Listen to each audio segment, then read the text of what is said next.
And I will read, I have a COVID-19 plan. I would ask that you and Bill mute yourself so we don't get feedback. Okay, obviously the board's aware Governor Pritzker released a 5-phase plan to reopen Illinois, thus dividing the state into 4 regions. So based on preliminary reports, the earliest we can go until phase 3 would be at the end of May. Phase 3 would still be groups of 10, people wearing masks, etc. So practicing social distancing. Phase 4 would be groups of 50, and then they're talking about somewhere between phase 4 and phase 5, the openings of school. So at this point in time, the plan I'll read forward to you, how we're approaching the remainder of May and into June. Will provide you with how we're addressing moving forward as either phase 2 or phase 3. We're finishing up we're in our 9th week of e-learning. Next week was scheduled to be finals. There are no finals next week, so students will be continuing e-learning. Students will be working on completing assignments and activities, making up any work that they wanted to make up to improve their 3rd quarter grades. Student meals will continue through next week.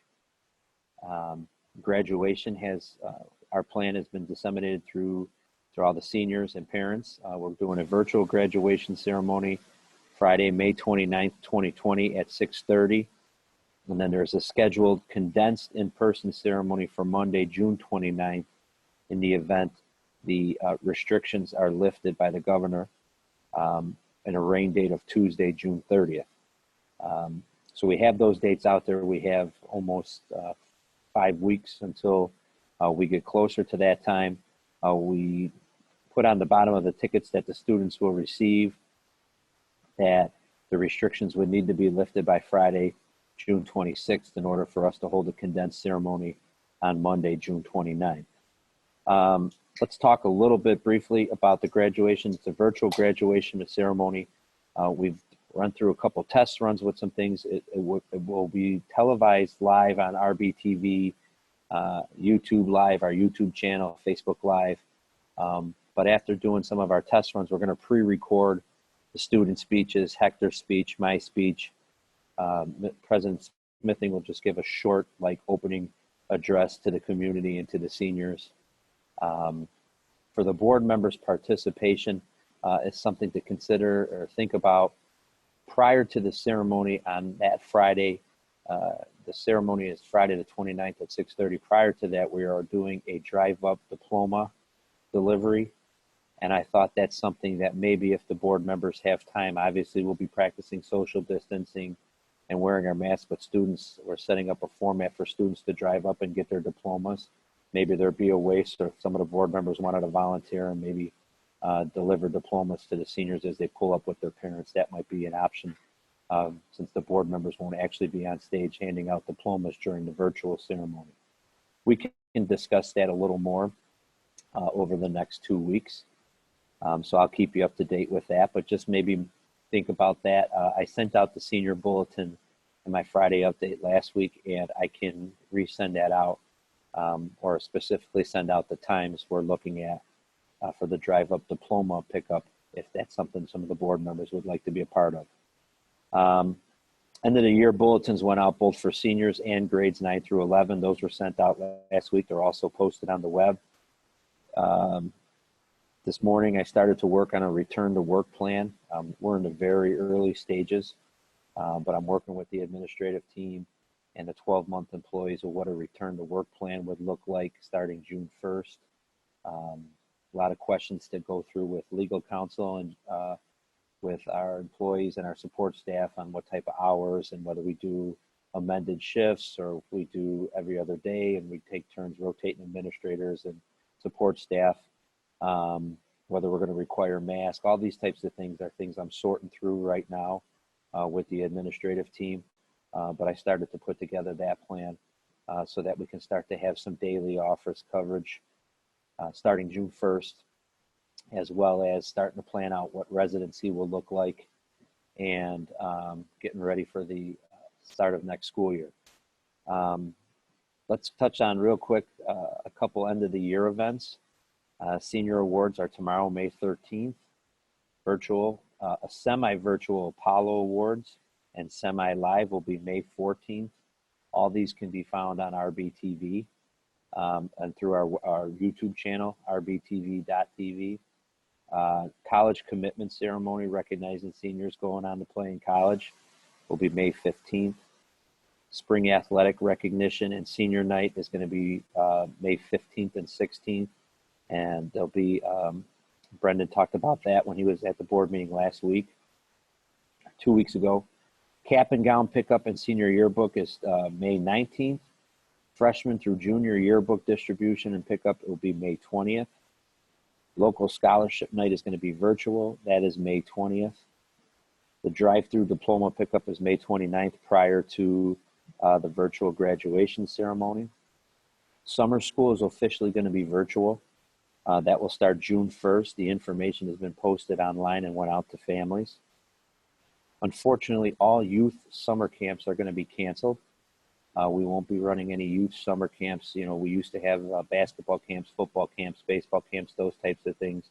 With all the restrictions in place and currently with the IHSA suspending summer contact days for our high school athletes, grades 9 through 12, the first priority would be to, as soon as some of those restrictions are lifted, is to get our summer contact day started with the high school athletes. So this summer we will be canceling the youth camps.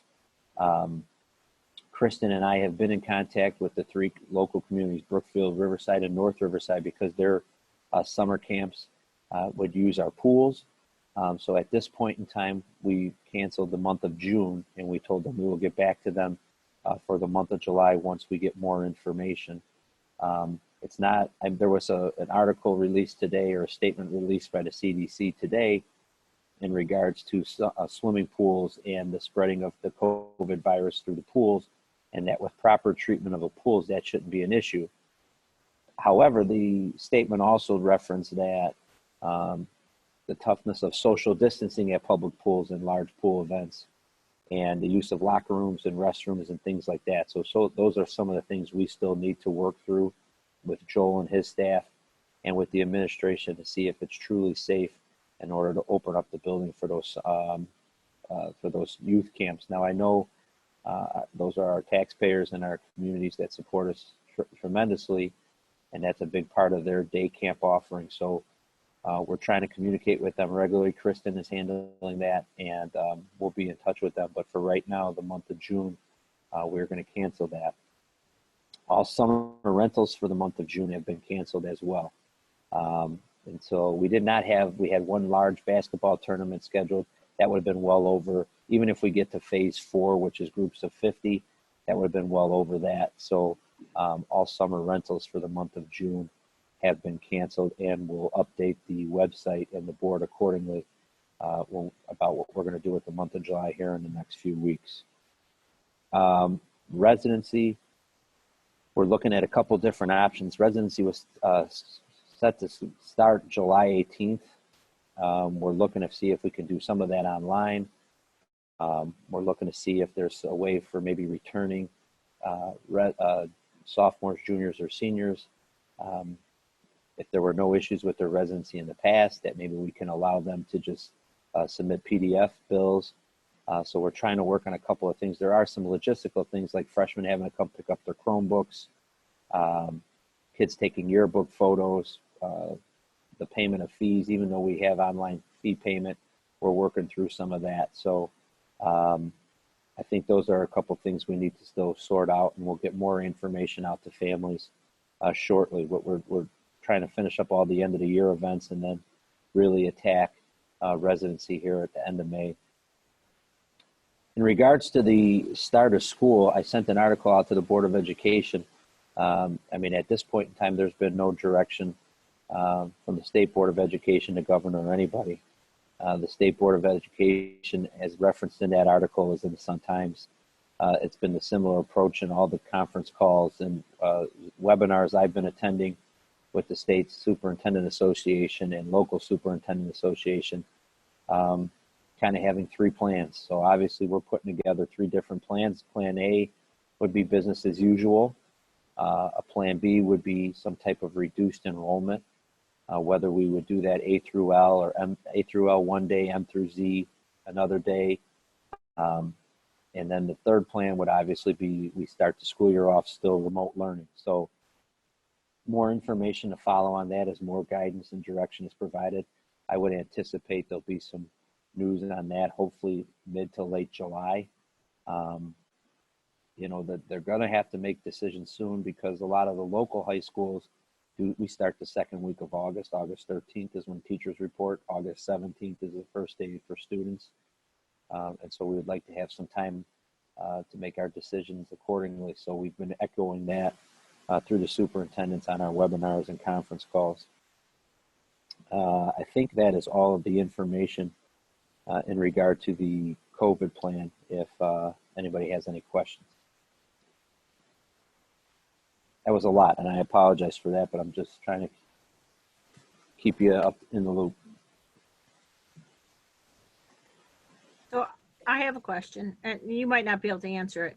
So on returning to school in fall, there's many permutations, I understand that. Will individual school districts be able to have a little bit of leeway to be creative or decide what might fit them? I think the direction will be, they will give us guidelines, or I would say a box to fit in, and whether that's a reduced enrollment or business as usual, but maybe no athletics, or maybe business as usual, but some additional social distancing requirements. And then we'll be able to have some local control over that, but the ultimate decision will probably start with the state. What does a reduced enrollment look like? You got half the kids are Monday, Wednesday, Friday, Tuesday, Thursday, or?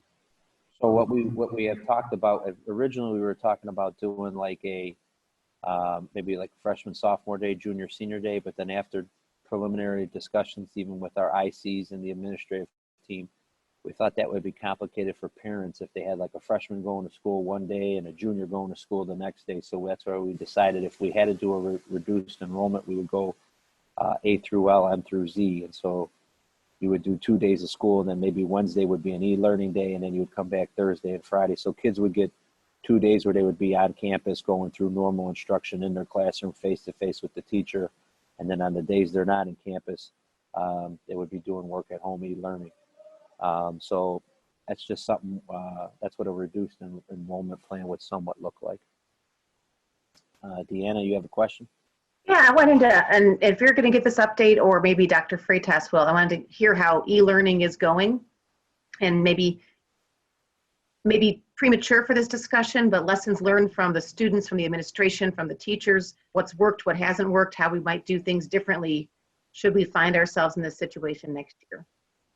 So we have talked that if we are back doing remote learning, we've talked about putting a little more structure. If we start the school year back in remote learning, or if at any time next year we go on, I mean, the whole idea of our e-learning plan was to handle those emergency days when you have bad weather, or a snow day, a building emergency.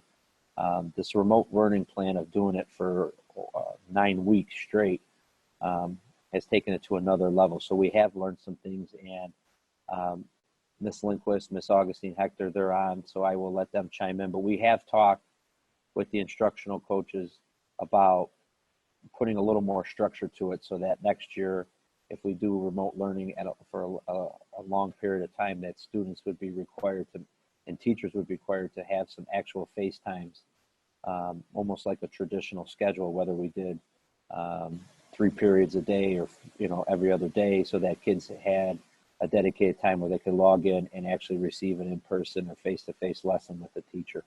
But I will let the building administrators chime in. I just wanted to share, as I did, good evening, everybody, in the last board meeting. Right now our engagement level is about 85%. So we have baseline data, and from here, right, we will work forward.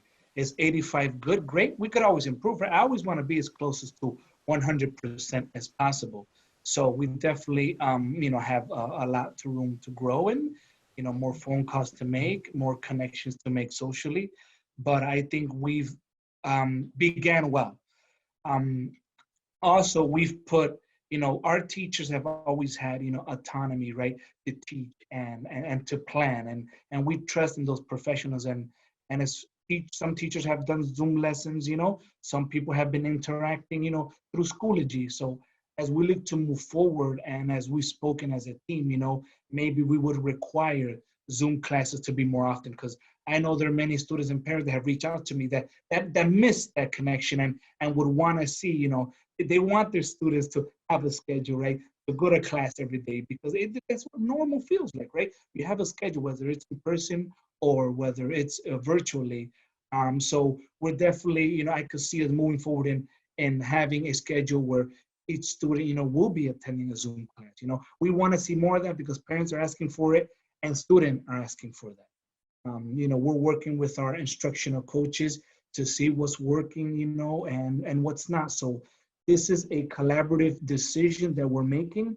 I have Beth and Kylie, outstanding team members that are really helping us, move forward. But, I'm really proud to say, and I've already mentioned this, our plan was approved in the fall. So we are, as I told everyone, we are trailblazers in e-learning. Doesn't mean we can't improve, but I think we really have all the pieces. We have the support from the board, the guidance of the district office, and then the great team to make it happen. So we're definitely on our way. There's a lot of positives, but there's also a lot of room to grow. And I think this summer planning and in the fall, we should be able to, move forward. Ina, do you have something to say? Yeah, I was just going to ask, are there still students out there that that you have not heard from at all over the entire 9 weeks that we've been remote?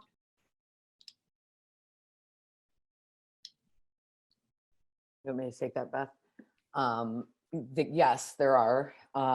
We have pretty much gone to whatever resources we can find, and short of nothing, we've sent the police to a house to do a wellness check on a student because we weren't able to get a hold of the student, in various attempts. And one of the nice things about, I always mention this about RB, is the fact that we are a small enough community that we can have that wraparound services available to us. So, we have several ways that teachers are able to reach out a hand to our student services department. We have our guidance counselors, we have our social workers, we have our school psychs, we have case managers calling students, calling parents. When they can't get someone, we have administrators stepping in and we're calling parents. We've given resources to the staff to allow them to call parents in a way that makes the call show up as if it's from Riverside Brookfield High School, as if they were calling in the building. So we're really pulling out all the stops on this to make sure that someone somewhere is making contact with a student. And for us, we of course are creating a learning environment, but at the same time, we are really leading with the social emotional well-being of our students in mind. So that's where our heart is. I've had teachers reach out to us and just say, somebody's got to reach this kid, and we have a whole team at the ready to do that. So, as we speak, there are still people making those efforts to contact all the way up until, the end. The counselors are in school longer than the teachers, and the administrators are there all summer. So, we're going to make every effort to make sure that we connect with all those kids. And I'll say that the students that we haven't been able to really connect with or stay connected with, we're not surprised by. These are students that were already disengaged and from school and, considered kind of our at-risk students. So it's not a surprise, but we haven't given up. And as Kylie just mentioned, we're really using all of our resources and exhausting all efforts to continue to make contact with students and parents and trying to get a better understanding of what's going on in their home and try to be sensitive to that. Thank you. Thank you for all that you guys are doing. I appreciate it. Yeah, and I just want to tackle, we work out of the premise of how can we, not how can't we. So, everybody is pulling their weight. Student services, Beth and Kylie, all the teachers, all the ICs. And then I want to send a special thanks to all of our law enforcement partners in the community, who are doing those well-being checks. I'm so proud of all the law enforcement agencies that work with District 208 and our high school. Laura, you had a question? Sorry, I wanted to unmute. I had three. I'll ask them quickly. Maybe you can address them. So the first one, are they not using Zoom meetings where they're face-to-face actually interacting with each other? That was one.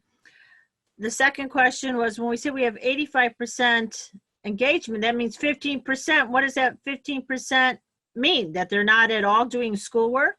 And my third question, assessment. How are we going to assess, and what kind of learning, and did we grow the same way this entire quarter? Where's that going to show up?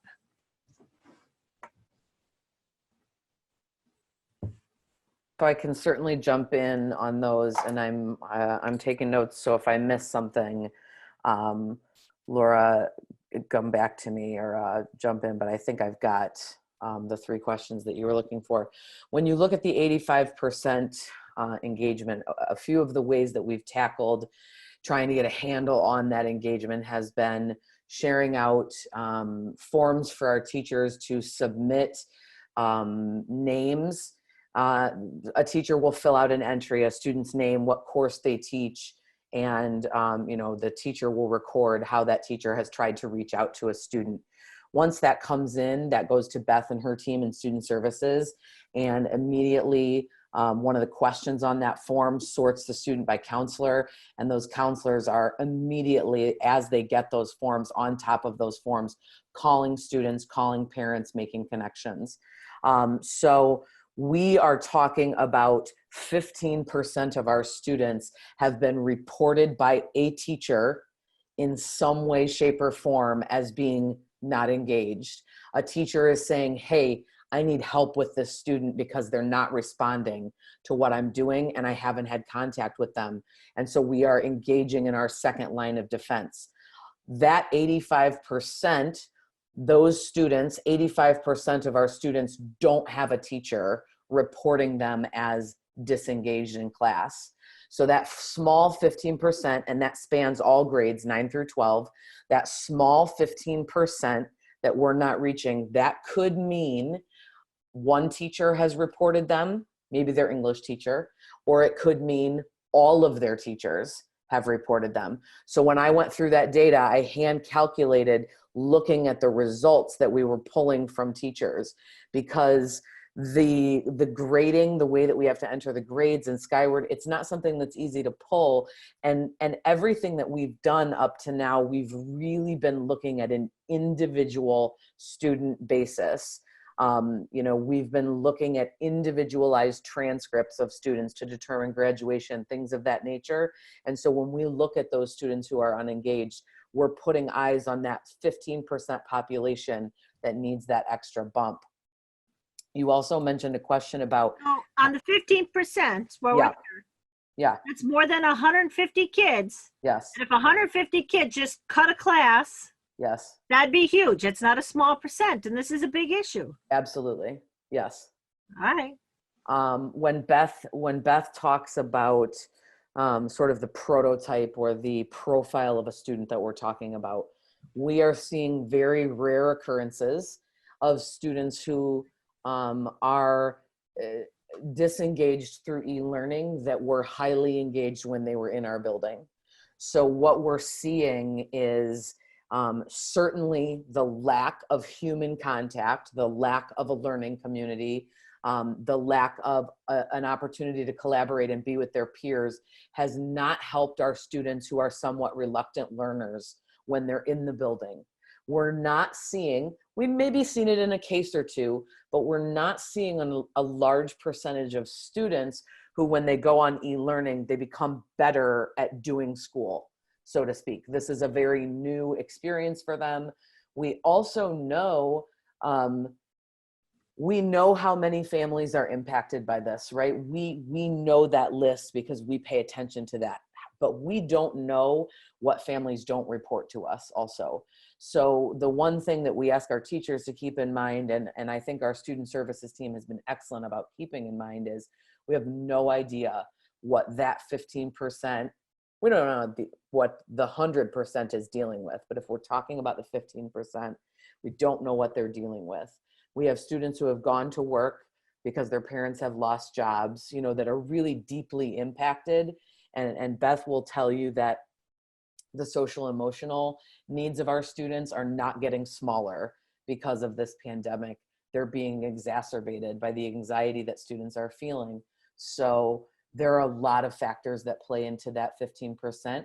And to one of your other points, Laura, that is going to impact how we grow. It's certainly, there's simply no way around it.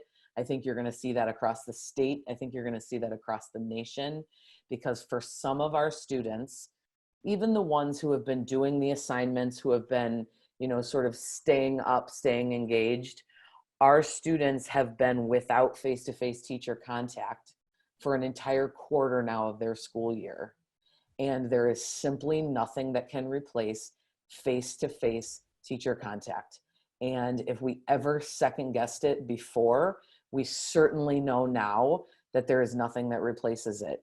The idea of learning is predicated on a relationship that a student builds with learning because of the relationship they have with their teacher. So we are going to have gaps, and what I'm really proud of our team for is that the instructional coaches are already leading discussions in their department about how we can move forward. But before we're even able to move forward, how is it when we receive students, in whatever way we receive students, we don't know what that's going to look like, but when we receive students in the fall, how are we going to know what they know so that we can move them to where they need to be? There are going to be gaps, and we're going to have to close them. I scheduled a meeting today with the interventionists, the literacy coaches, the math, algebra infused academic support, my CAP coordinator, my instructional coaches for math and English, because we have to start talking about how are we going to mobilize our resources in the fall to address those gaps so that we can keep our students growing on trend, Laura, because that's what we want. But at this point, it's early in a way to be able to know what that's going to look like until we get back to a way that we're really able to get a hold of what this 9 weeks it will be of outside instruction virtually has done to our students. And that's a learning gap that the entire country is going to be dealing with, and we're talking about it at the state level, superintendent level, is there's going to need to be some reassessment of what needs to be recovered when we do return back to in-person instruction next year. And that's from kindergarten through 12th grade. Nobody was prepared to do remote learning for 9 weeks. Ramona has her hand up. Yep, Ramona.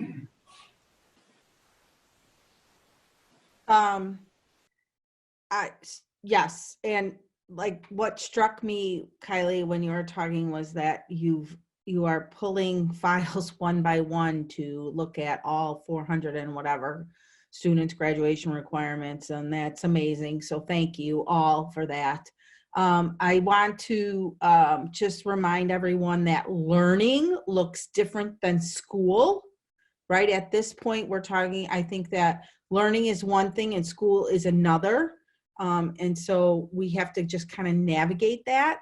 In support of what the administration is also doing is they're in everything that is being done for the students at RB is in line with the mandates of the state at this point. So, you know, I applaud you for being proactive and looking at what's to come for next year. But, you know, to think that these kids are deficit is sort of nebulous at this point. So, you know, because the whole world is, you know, the kids in South Korea, the kids in Italy, the kids in Great Britain, the kids in America, you know, like you know, the way that things are just different. So, that's one thing. And then I kind of wanted to lead you, Kylie, into, it wasn't really a question. It was, I guess, tell us how the blended learning pilot has been an asset and will help us move forward. You're seeing emails come in, sometimes from the blended teachers who will say things like, I am so glad I did the blended learning pilot because it was so much easier for them to transfer what they were doing in the classroom into a digital platform. And in some ways, their students weren't really missing a beat because that's sort of how they were learning anyway. When Kevin Dybus in the math department had his students on a blended day, they were blended whether they left the classroom or not. So this is something that they're very used to. So we're definitely seeing that for those teachers, it was much more of a seamless transition. And I think we're also seeing really high engagement in those blended classes because, again, they're used to the relationship that they've developed with the technology to really be the vehicle that they're using to access the learning and to collaborate with their peers. So we're seeing that certainly as something that's been helpful to those staff members who were engaged. And I think we're also seeing more and more people wanting to know, hey, how does that work? What does that look like? How can I do that? How can I be a part of that? And that's where Bridget Wilmot and Kevin Dybus have been really great to help develop a process through which teachers can become part of that pilot through baby steps to make sure that they cross all their T's and dot all their I's and that they're ready, because we don't want somebody to experience frustration because they jumped in too fast. But that's been something that we've seen more people want to get involved with, certainly because of the way the landscape has changed. Happy to hear that, and that they are able to leverage the professional development and the co-teaching aspect of that to model, co-teach to help with that. I think the greatest compliment we can get is this. I was looking through applications recently for a variety of positions that we have open, and someone that came from a school that is very well known for their technology wanted to come work at Riverside Brookfield High School. And I thought to myself, all right, so we're doing something right when it comes to technology. We're becoming a school that's well known in our own right, not somebody that has to chase anybody's heels. And I think that's a big kudos, and I think we're seeing that pay off now. I see. I have one other question that was, Laura has her hand up unless that was from before. So if any of you have had a college student, all our college students have had to finish their semester at home also. Now, taking notes on my daughter as she's finishing her class. They've had Zoom meetings. They've had a lot of discussion. They've had small group get together. They've had study groups. They've had a lot more accountability meetings. Teachers have been reaching out. So I'm not hearing that, and I'm not quite hearing that kind of engagement that I've had to see with the college courses finish out for the semester. So it might be something that you might want to look at and see how the colleges have had to handle getting through the semester and keeping students engaged in high-level academics in this current situation. Well, I would imagine the tuition bill is helping keeping those kids engaged. Well, I don't know what the last week of school when it's open is. It's a pretty low, pretty rough. I hate to see what next week is going to be like. But I think we'll have some after action reports probably this summer on how this wrapped up and how we can do it to Dr. Freitas's point, how we can do it better going into next year, and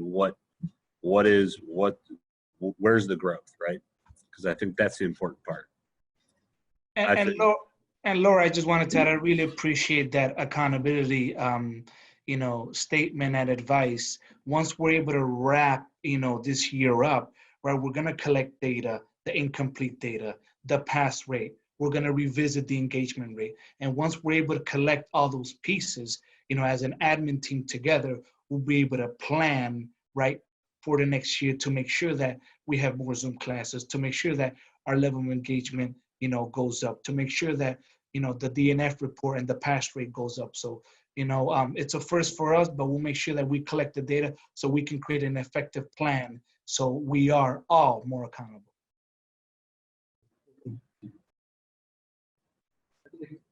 Go ahead, Bill.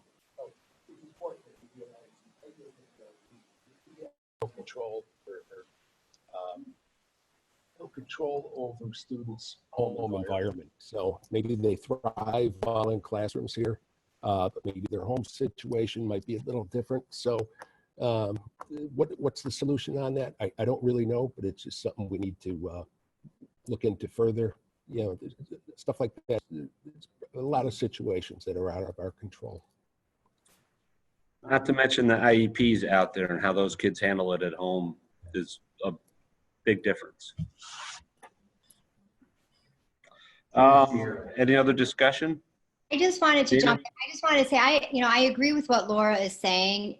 I have a student at RB, and there's 2 classes that he regularly Zooms with his teachers, and he's excited about those. There is a higher level of engagement in the other classes.